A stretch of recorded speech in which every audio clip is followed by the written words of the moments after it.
நாம் தேவனுடைய வார்த்தைக்கூட கடந்து செல்ல போகிறோம். இன்றைக்கு செய்தியினுடைய தலைப்பு அந்த பக்தி வைராக்கியத்தினுடைய தொடர்ச்சி. நல்லா கவனிக்கணும். கடந்த 3 வாரமாக நம்ம பேசிட்டு இருக்கிறோம் பக்தி வைராக்கியத்தை குறித்து. இயேசு கிறிஸ்து சொல்றாரு, உங்களுடைய வீட்டை குறித்ததான பக்தி வைராக்கியம் என்னை பட்சித்தது. அப்போ சபை எப்படி இருக்க வேண்டும், சபை என்றால் என்ன, எது சபை எது சபை ஆகாது என்பதை குறித்து நாம் தொடர்ச்சியாக பேசிக்கொண்டு வருகிறோம். இப்போ போன வாரத்தில் நம்ம பேசினோம் பெனகாஸ்தை குறித்து, யெகூவின் பக்தி வைராக்கியத்தை குறித்து. இன்றைக்கு நாம் எடுத்து வாசிக்கலாம் எபிரேயரின் புஸ்தகம் 12ஆம் அதிகாரம் 6ஆம் வசனம். 6லிருந்து 11 வசனங்களை நாம் வாசிக்கலாம். கர்த்தர் எவனிடத்தில் அன்பு கூறுகிறாரோ அவனை அவர் சிட்சித்து தம்மை சேர்த்து கொள்ளுகிற எந்த மகனையும் தண்டிக்கிறார் என்று பிள்ளைகளுக்கு சொல்லுகிறது போல உங்களுக்கு சொல்லுகிற புத்திமதியை மறந்தீர்கள். கவனிங்க பிரியமானவர்களே, கர்த்தர் எவனிடத்தில் அன்பு கூறுகிறாரோ அவனை சிட்சிக்கிறார், எவனை மகனாய் சேர்த்து கொள்ள விரும்புகிறாரோ அவனை தண்டிக்கிறார். இந்த புத்திமதியை அப்போஸ்தலனாகிய பவுல் இங்கே சுட்டி காட்டுகிறதை நாம் பார்க்கிறோம். தேவன் எவனிடத்தில் அன்பு கூறுகிறாரோ அவன் அன்பு கூறுகிறவர்களை ஆண்டவர் சிட்சிக்கிறார். எவனை தன் மகனாக ஏற்றுக்கொள்ளுகிறாரோ சேர்த்துக் கொள்ளுகிறார் அவனை தண்டிக்கிறார். என்ன பாஸ்டர், சிட்சிக்கிறார் தண்டிக்கிறார் அப்படின்னு சொல்றீங்களே? 1 சாமுவேலின் புஸ்தகம் 2ஆம் அதிகாரம் 12ஆம் வசனத்தை எடுத்தவர்கள் வாசியுங்கள். ஏலியின் குமாரர் பேலியாளின் மக்களாய் இருந்தார்கள். அவர்கள் கர்த்தரை அறியவில்லை. கவனிங்க பிரியமானவர்களே, போன வாரத்தினுடைய தொடர்ச்சியை உங்கள் மத்தியிலே தொடர விரும்புகிறேன். முதல் சீலோவாமிலே இருக்கக்கூடிய தேவாலயத்துக்கு ஆசாரியனாய் இருந்தவர் தான் ஏலி. மூத்த போதகர், திருச்சபையினுடைய மூத்த போதகர். அவருக்கு 2 பிள்ளைகள் இருந்தார்கள். ஒருத்தர் பேர் பினகாஸ், இன்னொருத்தர் பேரு ஓப்னி பினகாஸ். 2 பேர் இருந்தாங்க. இந்த 2 பேரும் அவருடைய பிள்ளைகள். ஆசாரியனுடைய பிள்ளைகள் ஆசாரிய ஊழியத்தை செய்வதை விட்டு தேவனுடைய ஊழியக்காரருடைய பிள்ளைகள் தேவனுக்கு ஊழியம் செய்கிறதை விட்டு ஊழல் செய்கிறவர்களாய் மாறி வருகிறதை பார்க்கிறோம். இந்த ஏலிக்கு 2 பதவிகள் வேதத்தில் இருந்தது. ஒன்று, அவர் நியாயாதிபதியாக கர்த்தர் வைத்தார். இரண்டாவது, திருச்சபையினுடைய மூத்த போதகராக கர்த்தர் அவனை வைத்து ஜனங்களை வழிநடத்துவதற்கான ஆசாரியனாக போதகனாக கர்த்தர் அவனை தெரிந்து கொண்டார். அப்படி கர்த்தருக்காக ஊழியம் செய்ய வேண்டியவன், ஊழியத்தை நடத்த வேண்டியவன், அவனுடைய வாழ்க்கையிலிருந்து எப்படி சபையை நடத்தக்கூடாது, எப்படி சபையை கரைப்படுத்தக்கூடாது, எப்படி சபை இருக்கக்கூடாது என்பதற்கான ஒரு உதாரணமாக ஏலியை நாம் எடுத்துக்கொள்ளலாம். நீங்க இந்த அதிகாரத்தை வீட்டில் நீங்க போய் வாசிச்சு பாருங்க. அவனுக்கு இருந்த 2 பிள்ளைகள் ஓப்னியும் பினகாசும் ஊழியம் செய்ய வேண்டியவர்கள். தகப்பனோடு நின்று பலிபீடத்தில் நின்று பிரசங்கிக்க வேண்டியவர்கள், தேவனுடைய வார்த்தையை ஜனங்களுக்கு ஆழமாய் போதிக்க வேண்டியவர்கள், தேவனுடைய மகத்துவத்தையும் வல்லமையும் பிரசன்னத்தையும் அவர்கள் ஜனங்களிடத்திலே பிரகாசிக்கிறவர்களாய் இருக்கிறவர்கள். அவர்களுடைய வாழ்க்கை தேவனை அவர்கள் அறியவில்லை, பேலியாரின் மக்களாய் இருந்தார்கள் என்று வேதம் சொல்லுகிறது. அப்படியானால் பேலியால் என்றால் குற்ற செயலில் ஈடுபடுகிறவர்கள், குற்றவாளிகள், பிசாசின் பிள்ளைகள் என்று அவர்களை குறித்து சில அர்த்தங்கள் இருக்கிறது. அப்படியானால் இவர்கள் தேவனுக்கு ஊழியம் செய்யக்கூடிய ஆசாரியத்துவத்தை உடையவர்கள், ஜனங்களை சபையிலே வழிநடத்தக்கூடியவர்கள், ஜனங்களுக்காக தேவ சமூகத்திலே வண்டியிட்டு கதறக்கூடியவர்கள். ஆனால் இவர்களை குறித்து வேதம் சொல்லுகிறது, இவர்களால் திருச்சபை தீட்டுப்பட்டது, இவர்களால் திருச்சபை தீட்டுப்பட்டது. வேதம் சொல்லுகிறது, பரிசுத்த ஸ்தலம் சீலோவாம் தேவாலயம் இவர்களால் பரிசுத்த குலைச்சலாக்கப்பட்டது. பரிசுத்த ஸ்தலத்திலே பரிசுத்தம் காணப்படுவதற்கு பதிலாக அசுத்தம் காணப்பட்டது. பரிசுத்த சபையிலே பயமும் பக்தியும் இருக்க வேண்டிய இடத்திலே பயமும் பக்தியும் இல்லாமல் போனது. சபையே, சபையில் உள்ளவர்களே, சபை என்றால் என்ன? சபை நடத்தக்கூடிய ஆசாரியன், ஊழியக்காரன், தேவ மனுஷன் எப்படி இருக்க வேண்டும், ஜனங்களை எப்படி நடத்த வேண்டும் என்பதை குறித்து 1 சாமுவேல் 2-3 அதிகாரத்திலே நீங்கள் தெளிவாய் வீட்டில் உட்கார்ந்து வாசிப்பீர்களானால் பரிசுத்த ஆவியானவர் உங்களோடு பேசுவார். இவர்கள் தேவனுக்காக ஊழியம் செய்யக்கூடியவர்கள் கர்த்தரை அறியவில்லை, கர்த்தரை நினைக்கவில்லை, கர்த்தரை அறிவிக்கவில்லையே. 3 பாயிண்ட். கர்த்தரை அவர்கள் அறியவில்லை, கர்த்தரை அவர்கள் நினைக்கவில்லை, கர்த்தரை அவர்கள் அறிவிக்கவில்லை. கர்த்தரை அறிந்து தேவன் யார், அவருடைய மகத்துவ வல்லமை, ஜனங்கள் ஆலயத்துக்கு வரும் பொழுது ஜனங்களுக்காக அவர்கள் என்ன செய்ய வேண்டும், ஜனங்களை தேவனுக்கு நேராக எப்படி வழிநடத்த வேண்டும், ஜனங்களை ஆவிக்குரிய வாழ்க்கையில எப்படி கட்டி எழுப்ப வேண்டும், அவர்களுடைய குணங்களையும் மனநிலைகளையும் எப்படி உருவாக்கி சீர்படுத்தி ஸ்திரப்படுத்தி செம்மையாய் அவனை உருவாக்க வேண்டும் என்பதற்காக வேதாகமத்திலே தேவன் ஆசாரியத்துவத்திலே ஊழியம் செய்யக்கூடியவர்கள். ஏலி அவனுடைய பிள்ளைகள் தேவனை ஆராதிக்கிற ஸ்தலத்திலே, அடுத்து ஏலிக்கு பிறகு எழுப்பி பிரகாசிக்க வேண்டிய பிள்ளைகள் மிக மோசமான ஸ்டேட்மெண்ட் கடவுள் அவங்களை குறித்து சொல்லுகிறார். மிக மோசமான ஸ்டேட்மெண்ட் கொடுக்கிறார். அவர்களை தேவனை அவர்கள் அறியவில்லை.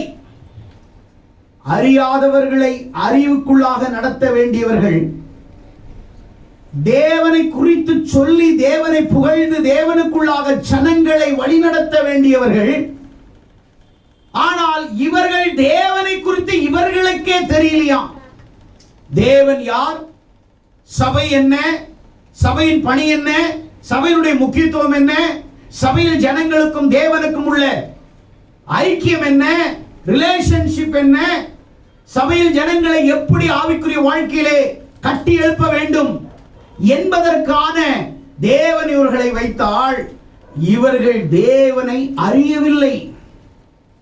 ஃபர்ஸ்ட் தேவனை அறியவில்லை, இரண்டாவது தேவனை அவர்கள் நினைக்கவில்லை, மூணாவது தேவனை அறிவிக்க வேண்டியவர்கள் இவர்கள் அறியாமையில் இன்றைக்கு பாவத்தின் உச்சத்திலே இவர்கள் காணப்படுகிறார்கள். அதனால்தான் இவர்களை குறித்து வேதம் சொல்லுகிறது, எப்படி ஒரு மோசமான ஊழியத்துக்கு விரோதமாக வாழ்ந்த இந்த ஓப்னியும் பினகாசும் தேவ பிரசன்னத்திலே நடத்த வேண்டியவர்கள் வழி தவறினார்கள், வழி தப்பி போனார்கள். அன்றைய இருக்கக்கூடிய சீலோவாம் தேவாலயத்திலே ஜனங்கள் வருடத்திற்கு ஒரு முறையோ அல்லது பண்டிகை காலங்களிலோ அல்லது தேவனுக்காக ஏதாவது பலி செலுத்த வந்தாலோ அவர்கள் அந்த காலத்திலே பழைய ஏற்பாட்டு காலத்திலே பலி செலுத்துவது அந்த முறை இருந்தது. ஆடு மாடுகளை பலி செலுத்துவார்கள். அது பரிசுத்தமான பலியாக காணப்பட்டது. ஆனால் இவர்கள் பலி செலுத்த, கர்த்தருக்காக பலி செலுத்த வந்தவர்களை அவங்க பலி செலுத்த முடியாதபடி தடை செய்தார்கள். பிரியமானவர்களே, சபையே புதிய ஏற்பாட்டு காலத்தில் சபையாகி நாம் ஒன்றாய் கூடி கர்த்தருக்கு பலியிடுகிறோம். என்ன பலியிடுகிறோம்? ஆடு மாடுகளை அல்ல, நம்முடைய உதடுகளின் கனி ஆகிய ஸ்தோத்திர பலிகள் மூலம் தேவனை ஒவ்வொரு நாளும் பலியிடுகிறோம். நாம் ஒவ்வொரு நாளும் தேவனை மகிமைப்படுத்திக் கொண்டிருக்கிறோம். நம்முடைய ஸ்தோத்திர பலிகளை ஏறெடுக்கிறோம், ஆராதிக்கிறோம், ஜெபிக்கிறோம், வேதத்தை கேட்கிறோம். தேவ பிரசன்னத்திலே மூழ்கி தேவனுடைய ஆனந்தத்திலே திளைத்து ஆராதனையிலே சபையிலே கர்த்தருக்காக எதையாவது ஒன்றை செய்ய வேண்டும். ஆண்டவர் என்னோடு பேச வேண்டும், ஆண்டவருடைய பிரசன்னத்திலே நான் வாழ விரும்புகிறேன், அல்லது தேவனுடைய மகிமைக்குள்ளாக நான் வாழ விரும்புகிறேன், அவருடைய பிரசன்னத்தை என் வாழ்க்கையில ஒவ்வொரு நொடியும் நான் அனுபவிக்க வேண்டும் என்று சபையிலே ஜனங்கள் வந்து பாவத்திலிருந்து விடுதலையாக்கப்பட்டவர்கள் சபைக்கு வருகிறார்கள். மனம் திரும்பினவர்கள் சபைக்கு வருகிறார்கள். தேவனை ஏற்றுக்கொண்டவர்கள் சபைக்கு வருகிறார்கள்.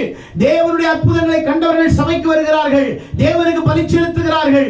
தேவனுக்கு எதையாவது ஒன்றை செய்ய வேண்டும் என்று பழைய ஏற்பாட்டு காலத்தில் பலி செலுத்த வந்தவர்களை அவர்கள் பலி செலுத்தாதபடி தடை செய்தார்கள் என்று வேதம் சொல்கிறது.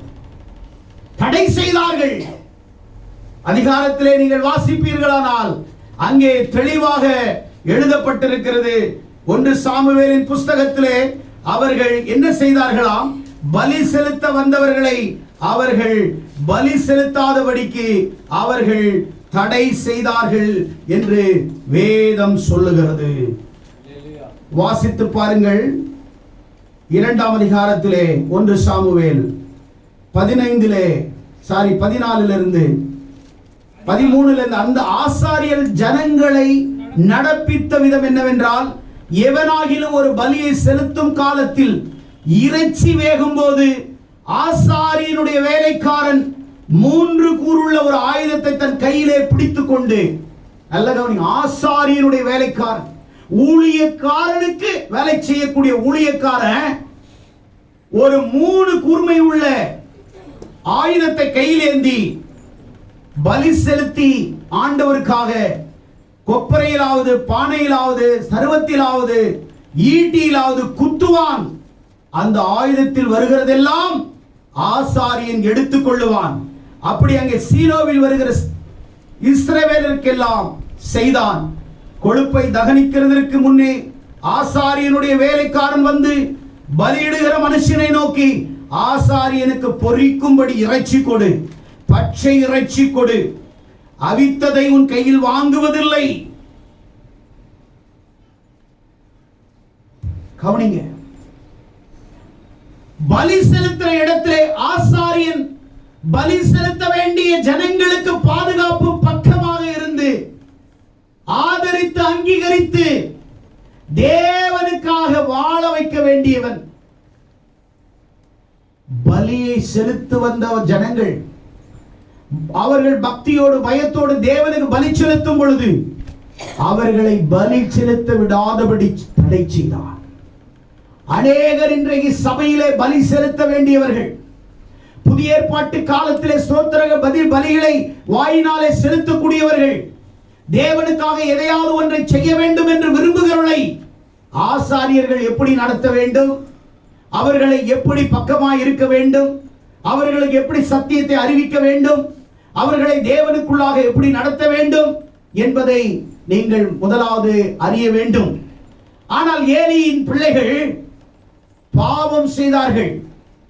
பலியை கர்த்தருக்காக செலுத்தி வந்தவர்களுடைய அந்த பலியை செலுத்தி முடிவதற்குள்ளே பச்சை கறிகளை பொறுக்கி தின்றார்கள். படைக்கப்படுவதற்கு முன்பே இறைச்சியை கொடு என்று கேட்டார்கள். பலியிடுகிற பலி செலுத்த வந்த மனுஷனை பலி செலுத்த விடாதபடி தடை செய்தார்கள். பிரியமானவர்களை, ஒன்றை சொல்லுகிறேன். புதிய ஏற்பாட்டு காலத்திலே திருச்சபைக்கு வந்து கர்த்தரை ஆராதித்து பலி செலுத்தி சபையிலே ஆண்டவருக்காக எதையாவது ஒரு அற்புதம் நடக்காதா? ஏதாவது ஒரு அதிசயம் நடக்காதா? என் கண்கள் திறக்காதா? என்னுடைய வாழ்க்கை மாறாதா? என்னுடைய தொழில் மாறாதா? என்னுடைய குடும்ப வாழ்க்கை ஆசீர்வாதமாய் மாறாதா என்று அங்கலாய்க்கக்கூடிய ஜனங்கள் ஏராளமாய் இன்றைக்கு சபைக்கு வருகிறார்கள். சபையிலே வந்து அமர்ந்து கொண்டிருக்கிறார்கள். ஆனால் இந்த புதிய ஏற்பாட்டு காலத்திலே தேவ வல்லமையும் தேவ பிரசன்னத்தையும் தேவ மகிமையையும் தேவ வரங்கள வல்லமைகளையும் நாம் ஒவ்வொரு நாளும் அனுபவித்துக் கொண்டிருக்கிறோம். டைரக்டாக பரிசுத்த ஆவி நம்மளை நிரப்பிக் கொண்டிருக்கிறார். நேரடியாக உங்களை நிரப்புகிறார். நேரடியாக உங்களை அபிஷேகிக்கிறார். வரங்களை ஆண்டவர் உங்களுக்கு வல்லமையாய் நீ பிரகாசிக்க வேண்டும் என்பதற்காக உன்னை நிரப்புகிறார். ஆனால் ஏலியின் பிள்ளைகள் அங்கே என்ன செய்தார்கள் என்றால், அவர்கள் ஆராதனை செய்வதை விட்டு ஜனங்களை பலி செலுத்துவதற்கு நேராக நடத்துவதை விட்டு அவர்களுடைய பிள்ளைகள் மோசமான பாவத்திலே உழந்து போயிருந்தார்கள். தேவனை அறியாமல் திருச்சபைக்கு விரோதமாய், தேவனுக்கு விரோதமாய், ஜனங்களுக்கு விரோதமாய் அவர்கள் வாழ்ந்தார்கள். அவருடைய வாழ்க்கையில 3 காரியம் நடந்தது. சொல்லுங்க. இறைச்சி கேட்டான், இறந்து தின்னான், இறந்து போனான். 3 பாயிண்ட். அவன் என்ன செய்யறான்? இறைச்சி கேட்டான், இறைச்சி குடு, பச்சையா குடுன்னு கேட்கிறான். பலி செலுத்துவதற்கு முன்னே தேவனிடத்தில் அவனுடைய பலி செலுத்தாதபடி, நீ ஆராதிக்கிற ஜெபிக்கிற சபைக்கு வருகிற உன்னுடைய வாழ்க்கையிலே நீ தேவனோடு ஐக்கியமாவதற்கு அங்கமாவதற்கும் உனக்கு தடையாக யார் நின்னாலும் கர்த்தர் பார்க்கிறார். கர்த்தர் நீதி உள்ள நியாயாதிபதி. ஒருவன் என் சபையை கெடுத்தால் நான் அவனை கெடுப்பேன். சபையில் இருக்கிற ஒவ்வொரு மக்களும் தேவனுக்கு சொந்தமானவர்கள். ஒரு ஆத்துமாவை ஆலயத்துக்கு கொண்டு வந்து சேர்த்து அவளை வழி நடத்தி அவர்களை கர்த்தருக்குள்ளாக உருவாக்கி அவர்களை தலைவர்களாக உருவாக்குவதற்கு ஊழியக்காரர்கள் உலகத்தில் இன்னைக்கு எவ்வளவு கர்ப்ப வேதனை படுகிறார்கள் என்று நல்ல ஊழியம் செய்யணும் போய் கேட்டு பாருங்க, சொல்லுவான். சாதாரண விஷயம் அல்ல, சாதாரண விஷயம் அல்ல. ஏலி பிள்ளைகள் இப்போ ஆண்டவருக்கு பலி செலுத்த வேண்டியவர்கள், ஆண்டவருடைய பலியை நடத்துவதற்கு முன்னின்று நடத்த வேண்டியவர்கள். இப்போ இறைச்சி கொடு கேட்கிறான், பிச்சை எடுக்கிறான், இறந்து தின்னான், பிச்சை பிச்சை கேட்கிறான், இறந்து போனான். ஆண்டவர் என்ன தெரியுமா செஞ்சாரு? இவங்க செஞ்ச பாவத்துக்கு ஒரே நாள்ல பெலிஸ்தியர் கைகளால 2 பேரும் ஒரே நாள்ல ஓப்புனியும் பிணக்காசும் ஒரே நாள்ல செத்து போயிட்டார். கர்த்தருக்கு விரோதமாக எழும்பினார்கள். கர்த்தருடைய ஜனங்களை தேவனுக்குள்ளாக நடத்துவதற்கு அவர்கள் 17 அந்த வாலிபரின் பாவம் கர்த்தரின் சந்நிதியில் மிகவும் பெரிதா இருந்தது. மனுஷர் கர்த்தரின் காணிக்கையை வெறுப்பாய் எண்ணினார்கள். வெறுப்பாய் எண்ணாங்க, ரொம்ப மோசமா நடத்தினாங்க. ஆனா இவங்களை அவங்களுடைய அப்பா கண்டிக்கல, தண்டிக்கல. என்ன பண்ணாரு? கண்டிக்கல, தண்டிக்கல. இப்ப நான் சொன்னேன், சிச்சித்தார், சிச்சிக்கிறார், தண்டிக்கிறார். கண்டிக்கவும் இல்லை, தண்டிக்கவும் இல்லை. ஆனா ஆண்டவர் சொல்ற, நான் எவரிடத்தில் அன்பா இருக்கிறேனோ அவனை சிச்சிக்கிறேன். சின்ன சின்ன சின்ன சின்ன சிச்சை. நீ தவறு செய்யும் போது உடனே உடனே உடனே உடனே உன்னை திருத்துறவங்க உன் மேல ரொம்ப அக்கறையும் பாசமும் உன் மேல கரிசனையா இருக்கிறாங்கன்னு அர்த்தம்.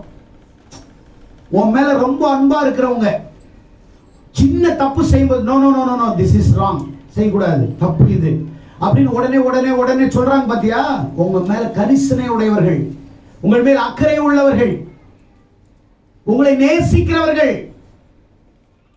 இரண்டாவது, எவனை தன் மகனாய் சேர்த்துக் கொள்ளுகிறாரோ, மகனாய் ஏற்றுக்கொள்ளுகிறார், அவரை தண்டிக்கிறார். எப்ப தெரியுமா? தவறு செய்யும் போது.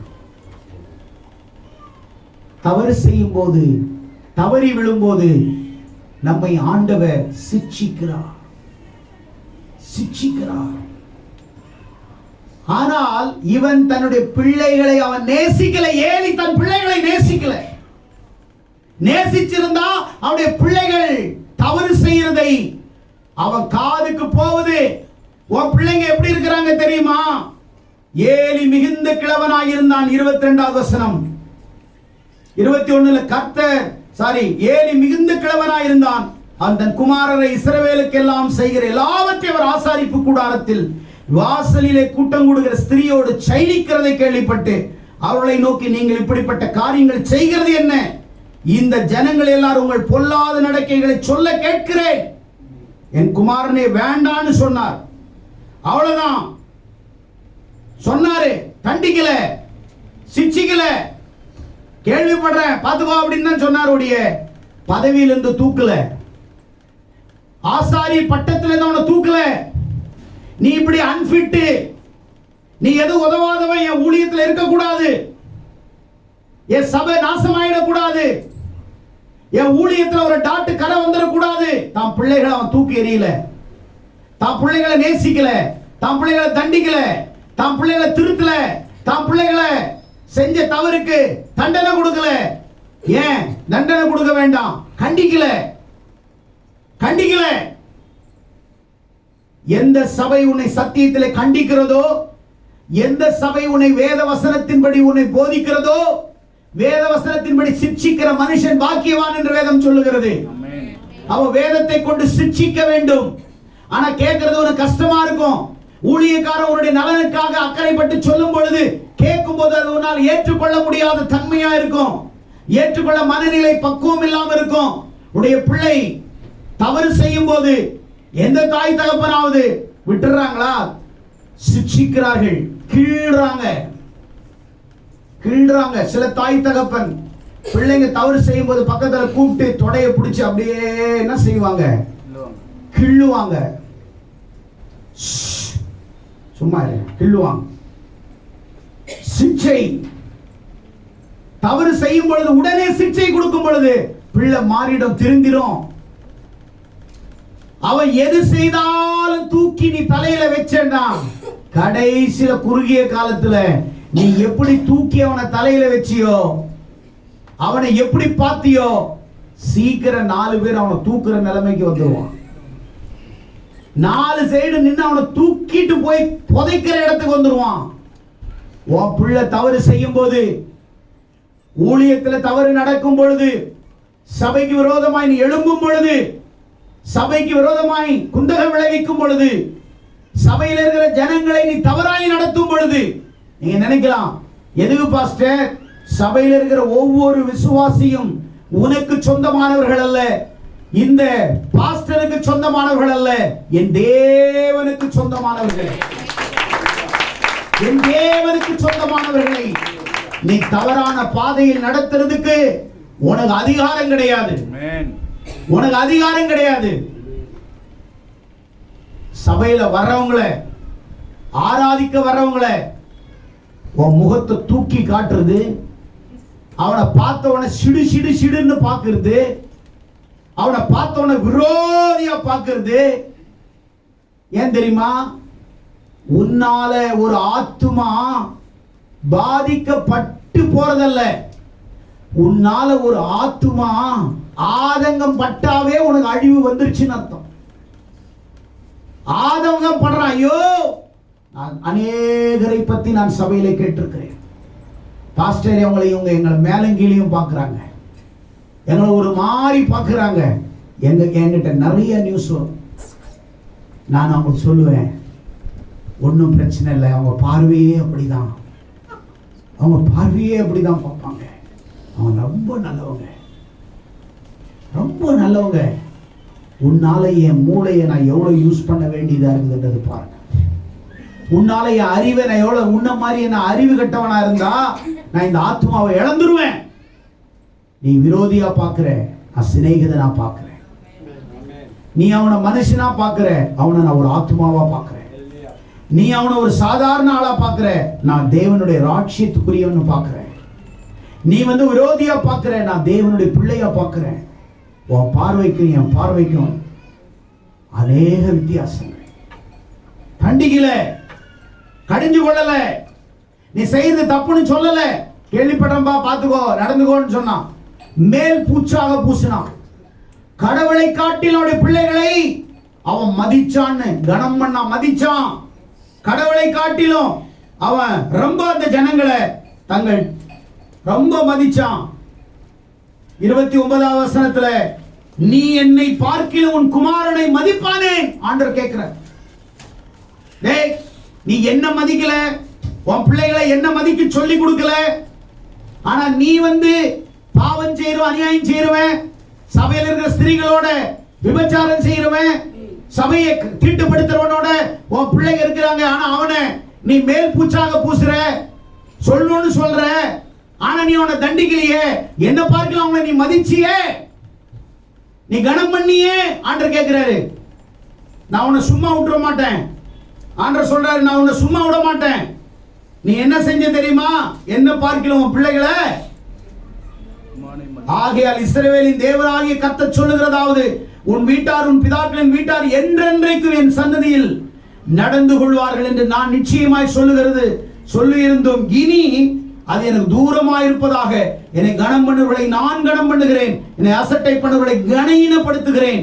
உன் வீட்டில் ஒரு கிழவனும் இராதபடி உன் புயத்தை, உன் பிதாவின் வீட்டை புயத்தையும் நான் தரித்து போடும் நாட்கள் வரும். இஸ்ரவேலுக்கு செய்யப்படும் சகல நன்மைக்கு மாறாக என் வாசஸ்தலத்தில் உபத்திரவத்தை காண்பாய். ஒருபோதும் உன் வீட்டில் ஒரு கிழவனும் இருப்பதில்லை. ஓப்புனி பினகாஸ் என்னும் உன் 2 குமார்கள் வருவது உனக்கு அடையாளமாக, அவர்கள் ஒரே நாளில் சாவார்கள். ஆண்டவர் சொன்னார், ஏலியை பார்த்து சொன்னார், சபைக்கு வருகிற ஓ பிள்ளைகளை, அவளோ பலிபீடத்தை பலி செலுத்த வர்றவங்கள ஜனங்களுக்கு விரோதமா பாவம் செய்யறான், அவனை நீ கனம் பண்ற.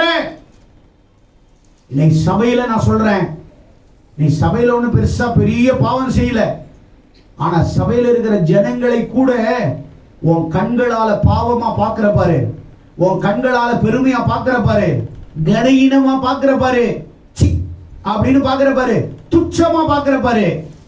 உன் பார்வையை மாத்திக்கோ. உன்னால சபையில ஒரு மனிதன் சபையை விட்டு நின்னுட்டான்னா சாபம் உன்னை அல்ல, உன் சந்ததியை தொடரும், உன் பிள்ளைகளுக்கு தொடரும். சபையில் இருக்கிற உங்களை நான் சொல்லுகிறேன், ஒருவனையும் அசட்டையாய் பார்க்க கூடாது. ஆண்டவர் சொல்றார், உன்னை பார்க்கிலும் பிறரை கனப்படுத்து, ஒருவரில் ஒருவர் ஊக்கமாய் அன்பு செலுத்துங்கள். உன்னை நேசிப்பது போல பிறனை நேசி. சபையில் இருக்கிற உங்களை சகோதரர்கள் ஆண்டவர் வச்சிருக்கிறார்.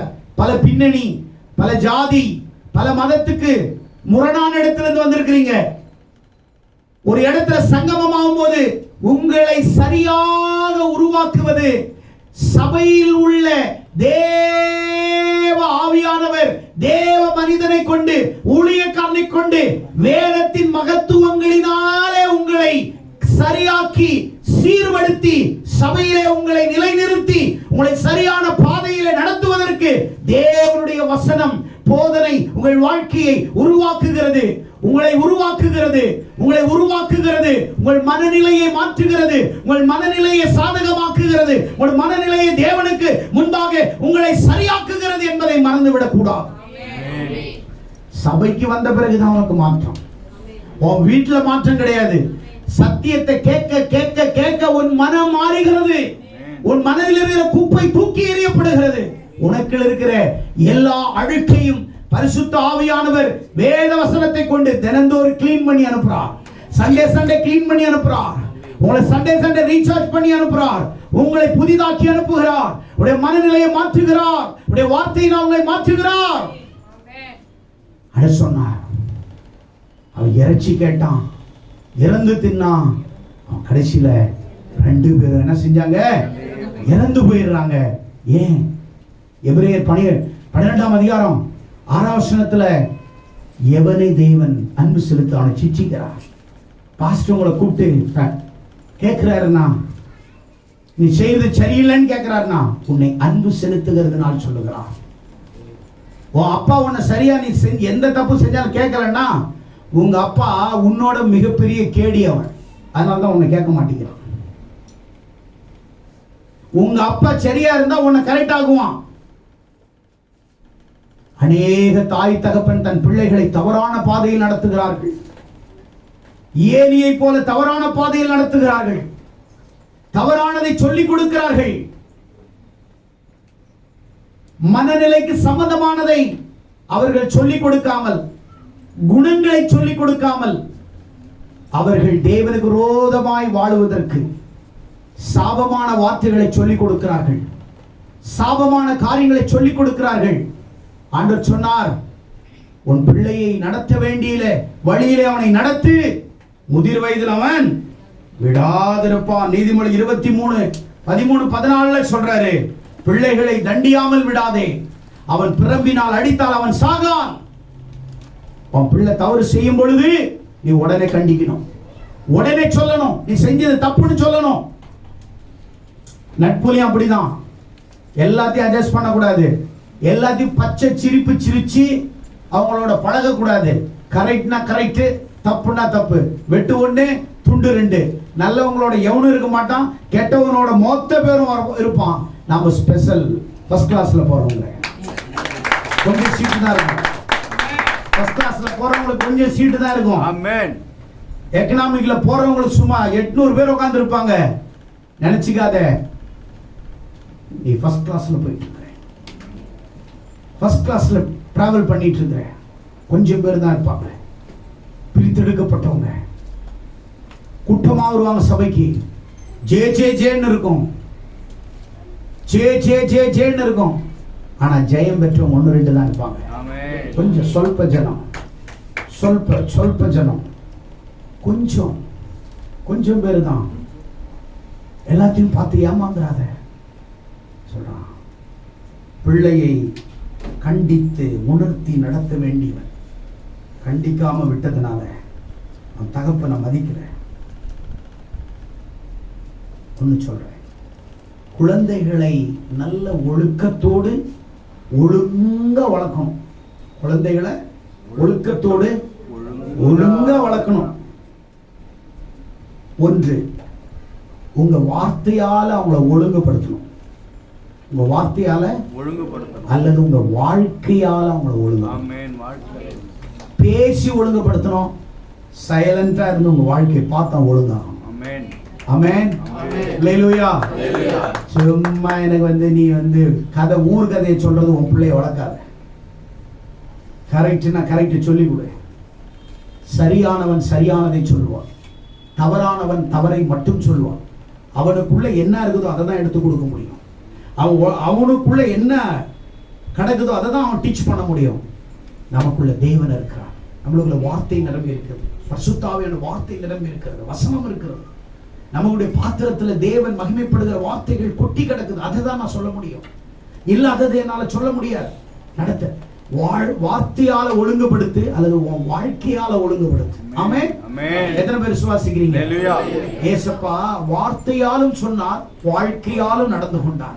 அவர் சொன்னாரே, நீங்கள் என் அடிச்சூடுகளை பின்பற்றி வரும்படி நான் ஒரு மாதிரியை. அல்லேலூயா. தாடியை பிடிச்சு பிச்சு எடுக்கிறாங்க. ஏசப்பா சிலுவை நேராக போகும் பொழுது தாடி மயிறு பிச்சு எடுக்கிறாங்க, அப்படின்னு துப்புறாங்க அவர் மூஞ்சில.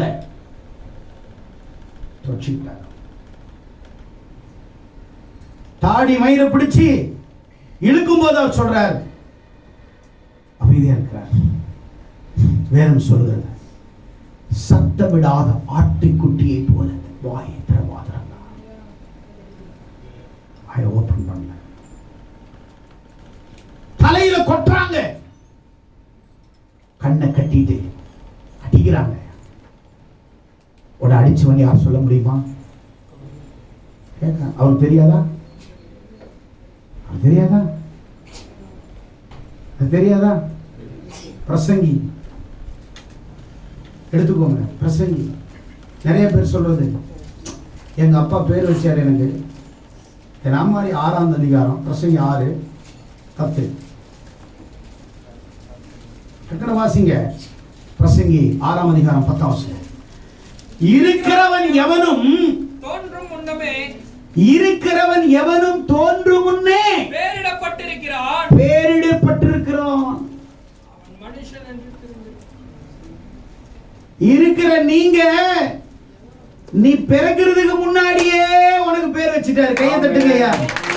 சும்மா புள்ள மாசமா இருக்கும்போது என்ன பேர் வைக்கலாம், என்ன பேர் வைக்கலாம்? பெருசா மந்திரவாதியை பார்க்க, ஜோசிகாரனை பார்க்கறது, 1000 டைரி 1000 டிக்ஷனரி எடுத்துட்டு பையனை புகழ்னு வைக்கலாமா, பகனை வெற்றின்னு வைக்கலாமா, பகனை வந்து அசுரன் வைக்கலாமா, அரசன் வைக்கலாமா, ராணின்னு வைக்கலாமா, மேரின்னு வைக்கலாமா, தனிகாச்சலம்னு வைக்கலாமா, தங்கவேல் வைக்கலாமா, முத்துவேல் வைக்கலாமா, பெரியசாமின்னு வைக்கலாமா, சின்னசாமின்னு வைக்கலாமா?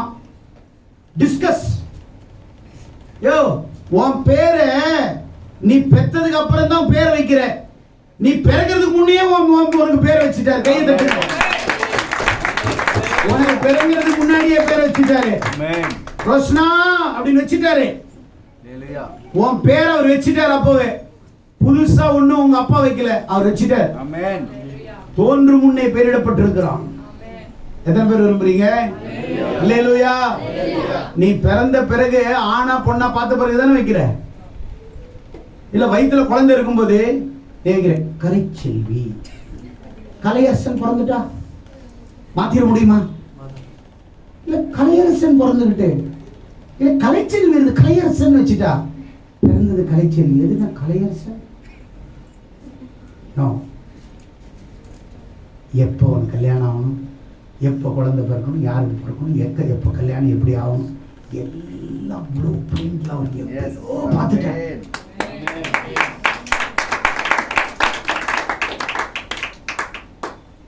தாஜ்மஹால் உலகத்துல பெரிய அதிசயம்.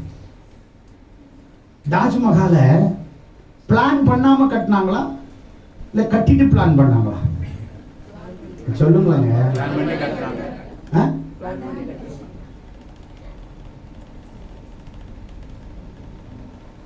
சீன பெருஞ்சுவரை பிளான் பண்ணி கட்டினாங்களா கட்டிட்டு பிளான் பண்ணாங்களா? பிளான் இல்லாம எதுவும் சொல்லுங்களேன். இப்போ ஒரு வீடு கட்டின உடனே ஃபர்ஸ்ட் இடத்த என்ன இவ்வளவு ஸ்கொயர் ஃபீட் நீ போய் ஆர்கிடெக்ட் கிட்ட கொடுத்துட்டான். ஆர்கிடெக்ட் அந்த இடத்த 2 அடி விட்டுட்டு இப்படி வீடு கட்டி எல்லாம் பிளான் பண்ணி டிசைன் பண்ணி இன்ஜினியர் கிட்ட கொடுப்பான். இன்ஜினியர் அதை பார்ப்பான். கொத்தனார் கிட்ட கொடுப்பான். கொத்தனார் பார்த்து கட்டுவான். கட்டி முடிச்ச உடனே அவன் கொடுத்த ப்ளூ பிரிண்ட்ல அப்படியே எங்கெங்க டாய்லெட் பாத்ரூம் எங்கெங்க ஸ்கொயர் ஃபீட் என்னன்னு எல்லாம் வரும். நல்லா கவனிங்க. ப்ளூ பிரிண்ட் பார்த்தா உனக்கு எதுவும் புரியாது. எல்லாம் கருப்பாக தான் இருக்கும். 2.8 3.8 4.8 10 அடி 8 அடி அப்படிதான் தெரியும். ஒன்றும் தெரியாது. கிச்சனும் தெரியாது, டாய்லெட்டும் தெரியாது, எதுவுமே தெரியாது. ப்ளூ பிரிண்ட்ல ஒன்றும் தெரியாது. ஆனா கட்டி முடிச்ச பிறகு பார்த்தா ஐயோ என்ன அழகா கட்டி இருக்கிறாங்க. நீ இப்ப பாக்குற கட்டுறதுக்கு முன்னாடியே நான் பார்த்துட்டேன் இப்படி வருவாங்க.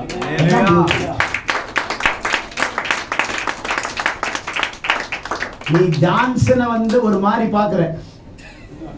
டேய், எனக்கு ப்ளூ பிரிண்ட்ல பக்காவா டிசைன் பண்ணி பக்காவா எப்போ எப்படி சிங்காரிச்சு சீர்படுத்தி சிதப்படுத்தி செதுக்கி சிங்காரமா வச்சு என்னை எங்க வைக்கணும்ன்றத எங்க அப்பா இல்ல, என் அப்பா ஆண்டவராக இயேசு கிறிஸ்து ஆல்ரெடி ப்ளூ பிரிண்ட் போட்டார். இந்த நாட்டிலே இந்த வயசுல இந்த ஊருக்கு போவான், இந்த இடத்துல இங்க நிப்பான், இங்க இருப்பான், இங்க பிரசவம், இவனால இவ்வளவு பேர் ரட்சிக்கப்படுவாங்க அப்படின்னு ப்ளூ பிரிண்ட் என்ன குறிச்சு என்கிட்ட இல்லைங்க, எங்க அப்பா கிட்ட இல்லை, எங்க அப்பா கிட்ட அவர்கிட்ட இருக்கு. என்னை உருவாக்குன அப்பா கிட்ட இருக்கு. கருவை கொடுத்த அப்பா கிட்ட இருக்கு. எல்லாம் வச்சுட்டேன். எனக்கு தான் தெரியாது. ஐயோ அமெரிக்காவா அப்படின்னு. டே, இந்த வயசுல அமெரிக்கா போக நான் ப்ளூ பிரிண்ட்ல போட்டேன். ஏன்னா அங்க ஒருத்தர் சுவிசேஷம் சொல்றது போன அப்பவே தெரிஞ்சுக்கிட்டேன். நீ நினைப்ப பாஸ்டரு எவனையோ பிச்சை பிடிச்சி அமெரிக்கா போற. டே, என் கர்த்தர் எனக்கு ஆல்ரெடி ப்ளூ பிரிண்ட்ல இருந்தது. நான் போயிட்டு இருக்கேன். 1000 கிலோமீட்டர் ரோடு எப்படி வரணும், எங்கெங்க மரம் வைக்கணும், எங்கெங்க யூட்டர்ன் வைக்கணும், எங்கெல்லாம் ரவுண்ட் ஆன் வைக்கணும்னு ஹைவே டிபார்ட்மெண்ட் பக்காவா ப்ளூ பிரிண்ட் போட்டு அப்புறம் தான் ரோடே போடுறாங்க. ஆமென் சொல்லுங்க. எத்தனை பஸ் போகணும், அது NH-ஆ, NH 9-ஆ, NH 48-ஆ, NH 7-ஆ, 748லாம் உங்களுக்கு தெரியாது. எல்லாத்துக்கும் ஒரு அர்த்தம் இருக்குது. ஆமென். அல்லேலூயா. அல்லேலூயா. எனக்கு ப்ளூ பிரிண்ட் போட்டார். தண்டால பொறப்பான், எல்லா இடத்துலையும் தாண்டவம் ஆடுவான், கரெக்டான இடத்துல போய் பொசிஷன்ல உட்கார, எல்லாம் பிளான் பண்ணிட்டேன். நீ புதுசா ஜான்சனுக்கு நீ ரெக்கமெண்டேஷன் பண்றது பாரு, பிச்சை எடுக்கிற சர்ச்சை நடத்தல, கொடுக்கிற சர்ச்சை நடத்தல. பிச்சை எடுக்கிற சர்ச்சை நான் உருவாக்கல, எல்லாரையும் ஐஸ்வர்யவான்களா மாற்றுவதற்கு தேவனுடைய வார்த்தை. ஆண்டவர் சொல்றாரு, எவனிடத்தில் அன்பு கூறணும். ஏழி பசங்க பாருங்க, நாசமா போனவங்க எல்லாம் குட்டீஸ்வரர் பசங்க எல்லாம் குட்டீஸ்வரர் ஆயிட்டாங்க. அதனால அவங்களுக்கு என்ன ஆனது? 3 பாயிண்ட் சொல்றேன். பக்தி போனது, சொல்லுங்க. பக்தி போனது, பயம் போனது, பரிசுத்தம் போனது. அதனால அவங்களுக்கு 3 இழந்துட்டான். பக்தி இழந்துட்டான், பயம் இழந்துட்டான், பரிசுத்தம். 3 அடுத்த 3 சொல்றேன். அந்தஸ்தை இழந்தான், ஆண்டவரை இழந்தான், ஆட்சி இழந்தான். ஏனி சாதாரண ஆள் இல்லைங்க. முழு இஸ்ரவேலுக்கு நியாயாதிபதி, ஜட்ஜ், நீதிபதி. முழு தேசத்துக்கு அந்தஸ்தை இழந்துட்டான். பிள்ளைகளால் அந்தஸ்தை இழந்துட்டான், ஆண்டவரை இழந்துட்டான், ஆட்சி இழந்துட்டான். என்ன நடந்துச்சு தெரியுமா? ஓப்பனியும் பினகாசும் யுத்தத்தில் மாண்டு போனாங்கன்னு செய்தி வந்து ஏலி ஒரு ஆசனத்தின் மேல அமர்ந்துட்டு வாங்கிக்கிறான். நாற்காலியில் ஓடி வரான். இருதயம் தத்தளித்துக் கொண்டிருந்தது. இப்போ இஸ்ரவேல் ஜனங்கள் பெலிஸ்தரோட சண்டை போடுறது போயிருக்கிறாங்க. உடன்படிக்கை பெட்டி போயிருக்குது. உடன்படிக்கை பெட்டி பிடிப்பட்டது. அந்நிய தேசத்துல உடன்படிக்கை பெட்டி பிடிப்பட்டது. அவருடைய இருதயம் தத்தளிச்சிட்டு இருக்குது. உடன்படிக்கை பெட்டி வந்துருமா? ஐயோ, உடன்படிக்கை பெட்டி பிடிப்பட்டது. இஸ்ரவேல் ஜனங்கள் யுத்தத்தில் மாண்டு போனார்கள். 3ஆவது பக்தன் சொல்றான், வந்து 2 பசங்க செத்துட்டான். அப்படி பிரகாஷ் செத்துட்டாங்களா? அப்படியே ஆசனத்திலிருந்து பிடரி முறிஞ்சி செத்து போயிட்டான். ஒரே நாள்ல 2 பிள்ளைங்க ஓப்பனி பிரகாஷ் செத்து போயிட்டான். ஆசாரியன் ஏலி தகப்பனார் பிடரி முறிந்து செத்தான். அடிக்கடி தன் பிடரியை கடினப்படுத்துகிறவன் சகாயம் என்று சடுதியிலே நாசம் பண்ணான். பிடரி கடினப்படுத்தான், இருதயத்தை கல்லாக்குகிறது. சர்ச்சைக்குவாங்க, 1 வருஷம் கட்டாலும் இருதயத்தை கடினமா சாஃப்டா மாறணும். நம்முடைய ஹார்ட் எப்படி மாறணும்? சொல்லுங்களேன். சாஃப்டா மாறணும். அப்படியே 1 வாரம் பேசாம கல்ல இருதயமா வச்சிருக்கு. 1 வாரம் பேசாம இருதயத்தை அப்படியே டைட் சாஃப்ட் ஆகணும். எப்படிங்க மனசு வருது? 10 நாள் பேசாம கிடக்கு, எப்படிங்க மனசு வருது? யோசிச்சு பாருங்க. பைத்தியமாகாது, இருதயத்தை அப்படியே கட்டினா வச்சுக்கிறது. எது சொன்னாலும் காதலையே போடுறது, காதல் கடினமாக்கிக்கிறது. நல்லது பாடுறான்னா கண்ணை மூடிக்கிறது, கடினப்படுத்துறது. ஆண்டவர் பேசும்போது உன்னுடைய இருதயத்தை கடினப்படுத்தினா, உன் இருதயத்தை கடினப்படுத்தினா, தன் இருதயத்தை கடினப்படுத்துகிறவன் அடிக்கடி தன் இருதயத்தை கடினப்படுத்த சகாயம் இன்றி, அப்படின்னா இரக்கமே இல்லாம திடீர்னு செத்து போயிடுவான்னு சொல்றேன். ஆமென். நாக்கு தண்ணி செத்துருவோம். நம்ம பாஷையில சொன்னோம், ஒரே நாள்ல முடிஞ்சிடும் கதை. பக்தி போனது, பயம் போனது, பரிசுத்தம் போனது, அந்தஸ்தை இழந்தான், ஆண்டவரை இழந்தான், ஆட்சி இழந்தான், எல்லாம். இப்போதான் எபிரேயர் 12ஆம் அதிகாரம் நான் கடைசியா சொல்லி நான் முடிக்கிறேன். இப்போ வாசிங்க. எபிரேயர் 12ஆம் அதிகாரம் 6 வாசிச்சிட்டோம். அடுத்ததுல இருந்து வாசிங்க. நீங்கள் சிச்சையை சகிக்கிறவர்களாய் இருந்தால் இப்ப கவனிங்க பிரியமானவர்களே, நல்ல கவனிங்க. நீங்கள் சிச்சையை சகிக்கிறவர்களாய் இருந்தால் தேவன் உங்களை புத்திரராக எண்ணி நடத்துகிறார். தேவன் உங்களை புத்திரராக எண்ணி உங்களை நடத்துவார். தகப்பன் சிச்சையாத புத்திரன் உண்டோ? நல்ல கவனிங்க. நீங்க சிச்சையை சகித்தால், அன்னைக்கு ஏலி தான் பிள்ளைகளை சிச்சித்திருந்தா அவன் சிறப்பா பிள்ளைகளை வளர்த்திருப்பான். ஆமென். சிச்சிக்கல, தண்டிக்கல, விட்டுட்டான், கேட்கல, தன் இஷ்டத்தின்படி விட்ட, தன் இஷ்டத்தின்படி போகிற மகன் தன் தகப்பனுக்கு இலச்சை உண்டாக்குகிறான். நீதிமொழியில் 12:1, நீதிமொழியில் 13:1 வீட்டில் போய் வாசிங்க. நல்ல கவனிக்கணும். கடைசியா சொல்லி முடிக்கிறேன், 2 minutesல முடிக்கிறேன். நல்ல கவனிக்கணும். சிச்சையை சகிக்கிறவர்கள் தேவனுடைய புத்திரர்கள். ஆமென். ஐயா ஐயா, எங்க வாழ்க்கையில எவ்வளவு சிச்சை இருக்கு தெரியுமா? ஊழியம் செய்யற எங்க வாழ்க்கையில எவ்வளவு சிச்சை இருக்கு தெரியுமா? எவ்வளவு போராட்டத்தின் பாதையில நாம் கடந்து வரோம் தெரியுமா? உங்களுக்கு தெரியாது. உங்களுக்கு தெரியுது, வாய்ப்பு இல்லை. அடுத்த வசனம், எல்லோருக்கும் கிடைக்கும் சிச்சை உங்களுக்கு கிடைக்காதிருந்தால், உங்களுக்கு சிச்சையே கிடைக்கலன்னா நீங்கள் புத்திரராயிராமல், அடுத்தது வேசி பிள்ளைகளாய் இருப்பீர்கள். பச்சை தமிழ்ல சொன்னா போடா வேசி பிள்ளை அப்படின்றது பச்சை தமிழ்ல, அப்படியே தூய தமிழ்ல அடிச்சா போடா அப்படித்தானே சொல்லுவாங்க. எங்க பைபிள் படிக்க நான் என்ன புதுசா ஒண்ணு சொல்லுங்க, நீங்கள் புத்திரராயிராமல் வேசியின் பிள்ளைகள். அப்ப தமிழ்ல எப்படி திட்டுறான்? சண்டை வந்தா வேசியின் பையில அப்படியே திட்டுறான். வாயில வேசி வர மாட்டேங்குது பாருங்க, வாயில வருது அப்படின்றாரு. பச்சையா சொல்றாரு, நீ சிச்சையை சகிக்கல மகனே. அன்றியும் நம்முடைய சரீரத்தின் தகப்பன்மார்கள் நம்மை சிட்சிக்கும் போது அவர்களுக்கு நாம் அஞ்சி நடந்திருக்க. பாரு, வெயிலு, உச்சி வெயிலு, கத்திரி வெயிலு, பிள்ளைகளே போயிட்டு கிரவுண்டுன்னு விட்டுட்டு யூரின் வரும்போது எரியுது கிரியுதுன்ட்டு பகல்ல போய் சுத்திக்கிட்டு வீட்டுல வந்து என்ன தொந்தரவு பண்ணி உன்னதான் ஃபர்ஸ்ட் அடிப்பான்னு அப்பா சொல்றோம். டேய், உங்க அப்பா அடிப்பாருடா, போகாதரா, வர்ற நேரம்டா, போகாதரா. அவனை வீட்டுல வச்சிருக்கிறாங்க. டேய், இப்ப வந்து போயிட்டாரு, இப்ப போனா கிரவுண்டுக்கு. அப்பா கரெக்டா சிச்சிப்பாரு, தாய் சிச்சிக்கிற மாதிரி சீரழிச்சுக்குவாங்க, பொத்துற மாதிரி பொத்துவாங்க, அப்படியே விட்டுருவாங்க. ஆனா அப்பா சொன்னா, ஆனா அம்மா என்ன செய்வாங்க? டேய் அப்பாடா போகாதரா, ஏய் இப்ப போடா, அவர் போயிட்டார்.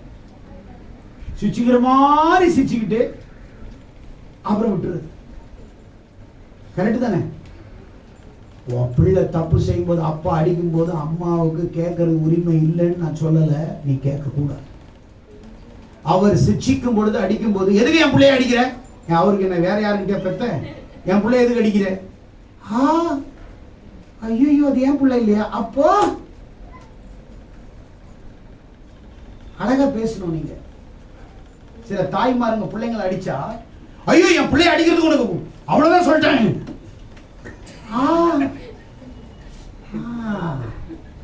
என் பிள்ளை இல்ல, அப்போ நீ எங்கேயோ பெத்துட்ட.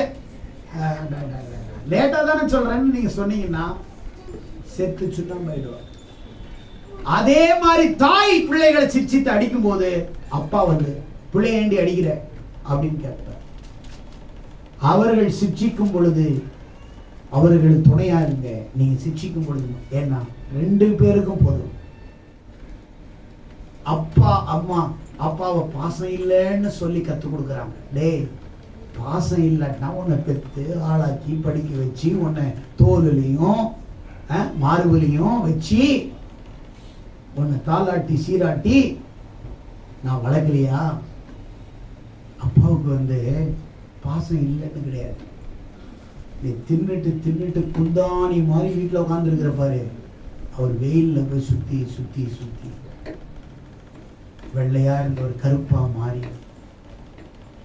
கொத்து கொத்தா முடி வச்சிருக்கிறவர் சொட்டையா மாறி,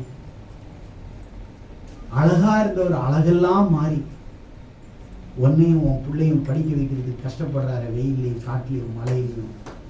இதை நீ நினைச்சிருந்தியா? அன்பு இல்லாம அவன் செய்யறாரு, அன்பு இல்லாம செய்யறாரு. ஒரு யூடியூப்ல ஒரு ஷார்ட்ஸ் பார்த்தேன். சைனால இந்த பள்ளிக்கூடங்களில் இருக்கிற பிள்ளைகள் இந்த பெற்றோர்கள் என்ன வேலை செய்யறாங்கன்னு டீச்சர்ஸ் கொண்டு போய் காட்டுவாங்க. 2 கை இருக்காரு ஒரு அப்பா. அவரு சிமெண்ட் குடோன்ல வெறும் முதுகுல தூக்கி வைப்பாங்க. 5 சிமெண்ட் மூட்டையை கொண்டு போய் போடலாம். உடல்ல அந்த முகமே தெரியாத அளவுல பவுடர்ல ஃபுல்லா சிமெண்ட் போட்டு அடையாளம் தெரியாம தூக்கி போடுறாங்க. டீச்சர் அவங்க பிள்ளையை கொண்டு போய் சந்தோஷமா வருது. ஃபேக்டரியில் செட்டு இங்கதான் அவங்க அப்பா வேலை செய்யறாங்க. அவன் எங்க அப்பாவை பார்க்கணும். பிள்ளை போய் அப்பாவை காட்டுது. ஒரு லாரியில 5 மூட்டை சிமெண்ட் தூக்கிட்டு போய் 2 கை இல்லாம அந்த பிள்ளை கதறி அழுகுது. எங்க அப்பா 2 கை இல்லாம இந்த வேலையா செய்யறாரு, இந்த வேலையா செய்யறாரு. இன்னொரு வீடியோ பார்த்தேன். 2 கால் இல்லை அப்பா, கால் இல்லை. அப்படியே நகர்ந்து பிச்சை எடுக்கிறார். இப்படியா நான் எங்க அப்பா நல்லா படிக்க வைக்கிறான். பிள்ளைங்க அழுகுறாங்க.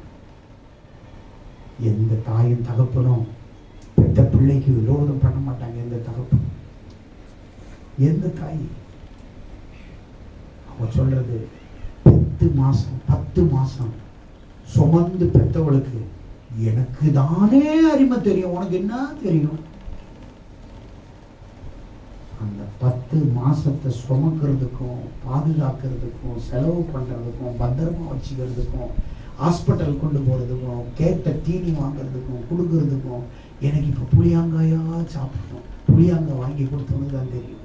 மாங்காய் சாப்பிடுற மாதிரி இருக்குது, மாங்காய் வாங்கி கொடுத்தவனுக்கு தான் தெரியும். இதெல்லாம் எவன் வாங்கி கொடுத்தான்? யார் வாங்கி கொடுத்தவங்க? அப்பனா, ஃப்ரெண்டா, புருஷன்? இதுக்கு எல்லாத்துக்கும் பெஸ்டா வளர்த்து பெத்து எடுக்கிறது, இது எல்லாத்துக்கும் காரண கத்தா இருந்தவன் புருஷன். கேட்டா சொல்லு, 10 மாசம் நாங்க பெத்து எடுத்தோம், 10 மாசம் நாங்க பெத்து எடுத்தோம். பெத்து எடுக்கல, அது ப்ராசஸ். நீ கேட்டாலும் கேட்கலாம் அப்படிதான் இருக்கும் ப்ராசஸ். நீ மட்டுமா பெத்த? உலகத்துல யாருமே பெக்கலையா? இது ஒரு பெரிய ராமாயணம் எடுத்துக்கோ. பெத்தவங்களுக்கு தான் தெரியும், பெத்தவங்களுக்கு தான் தெரியும்.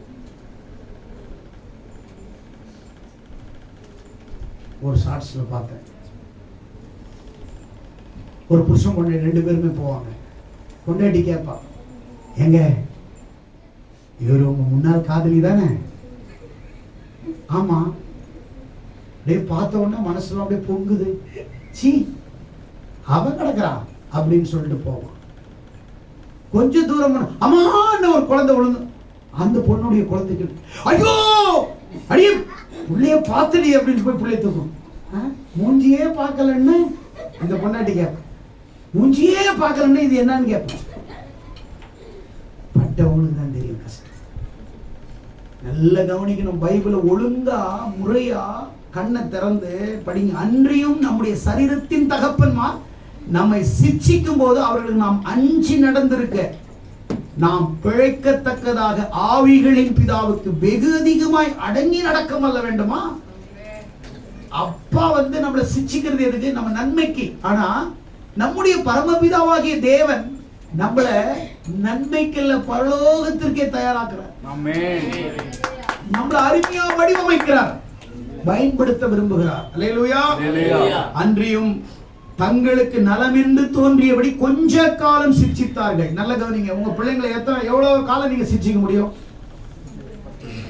5வது படிக்கும் போது அடின்னு அடிப்பீங்க. 6வது படிக்கும் போது கொஞ்சம் குறையும். அப்படியே 10வது வரைக்கும் பார்த்துட்டு அடே என்னடா அடே பிலிம். அப்படியே +2 வந்த உடனே பையனை பார்த்து, நான் அடி வேணுமா அப்பா தெரியுமா தெரியாதா?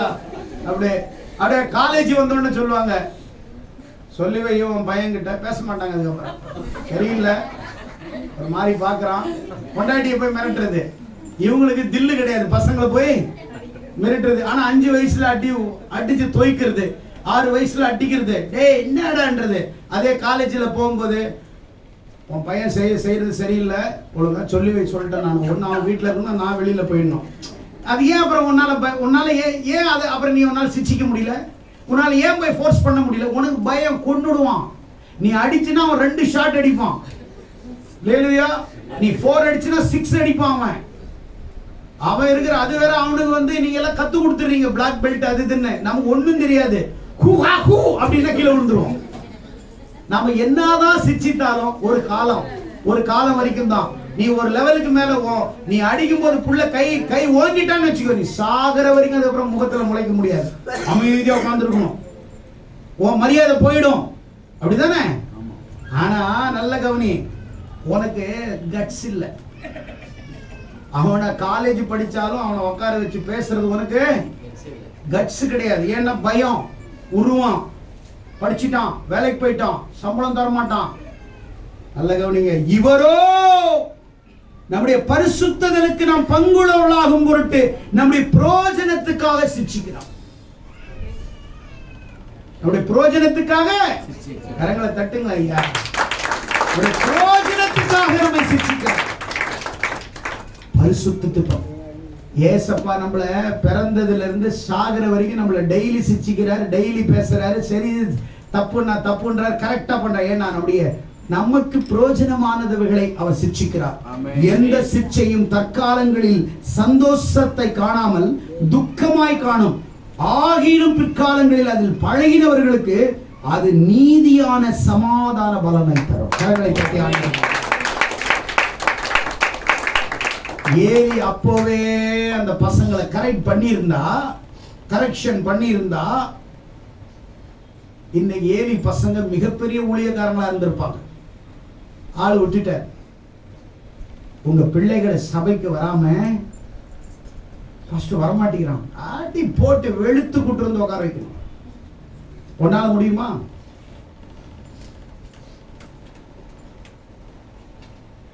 முடியுமா? தோலுக்கு மேல போயிட்டான். தோலுக்கு மேல போனாலும் புள்ள தானையா? 90 வயசாலும் உனக்கு புள்ள தானே?